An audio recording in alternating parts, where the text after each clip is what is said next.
Based on the interview with Professor Michael Clarke, here are some key points regarding the Ukraine conflict and its broader implications. As of late 2025, early 2026, Russia controls approximately 20% of Ukraine, including Crimea, seized in 2014, and most of the Donbas region. However, this falls far short of Russia's initial strategic objectives for a swift victory.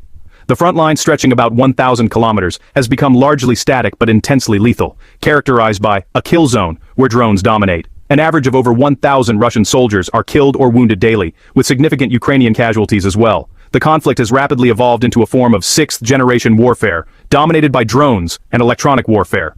Drones have created a surveillance bubble extending 40 kilometers on either side of the front lines, making large-scale armored maneuvers nearly impossible. Instead, combat consists of intense engagements between small, drone-supported units. Russia has achieved a significant advantage by ramping up industrial-scale production of cheaper drones, like the Shahed 136, overwhelming Ukrainian defenses which are hampered by ammunition shortages.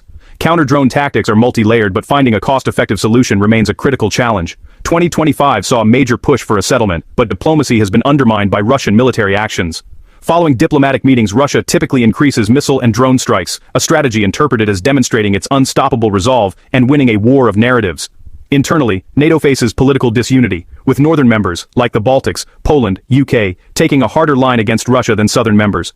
The alliance is strengthening its eastern borders but remains divided on direct intervention in Ukraine. The election of Donald Trump as U.S. president has created the most severe crisis for NATO since its founding. The U.S. administration no longer views Russia as a primary threat, but as a potential partner, shattering the traditional community of values and geopolitical outlook that underpin the alliance. This divergence raises existential questions about NATO's future cohesion and the U.S. security guarantee to Europe. Professor Clarke assesses that Europe collectively possesses the economic and military resources to defend itself against Russia, but lacks full mobilization, unlike Russia's war economy. A direct Russian invasion of Western Europe is considered less likely than confrontations in the air, at sea, or in hybrid domains, cyber, sabotage, aimed at testing and fracturing NATO unity.